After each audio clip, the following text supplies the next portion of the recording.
ആദക്കുട്ടന്റെ നാട്ടിലെ ആദ്യത്തെ പള്ളിപ്പെരുന്നാളാണ്. എതിർക്കുവാൻ പുറപ്പെടുന്നേ പണ്ടത്തെ ചരിതത്തിൽ സഹതായെ പോലവൻ നായാടാൻ മനസ്സുകൊണ്ടൊരുക്കമായേ.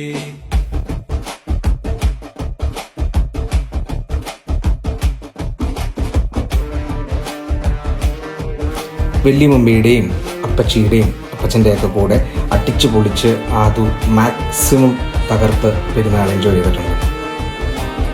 ചിറകുണ്ട് പണമുണ്ടെന്ന് അഹങ്കരിക്കും പാമ്പെ, ഇവയൊന്നും ചിരകാല വിരിപ്പതല്ല. പാരാകെ വിഷം തുപ്പും കൂടിയില പാമ്പേ. മുതലക്കോടം സെന്റ് ജോർജ് ഫൊറൈൻസ് ചർച്ചാണ് ഞങ്ങളുടെ ഇടവക. മുത്തപ്പൻ്റെ പള്ളിയാണ് കേരളത്തിലെ പ്രശസ്തമായ വിശുദ്ധ ഗീവർഗീസിന്റെ 3 പള്ളികളിൽ ഒന്ന്. അവിടുത്തെ പെരുന്നാളുടെ ദൃശ്യങ്ങളാണ് നിങ്ങളിപ്പോൾ കണ്ടുകൊണ്ടിരിക്കുന്നത്. കുതിരൻ കാലിൽ ചുറ്റി പിടിക്കും പാമ്പേ പേടി, കുതിരക്കുളം പഠിച്ചു കൊണ്ടിരിക്കും വീരൻ.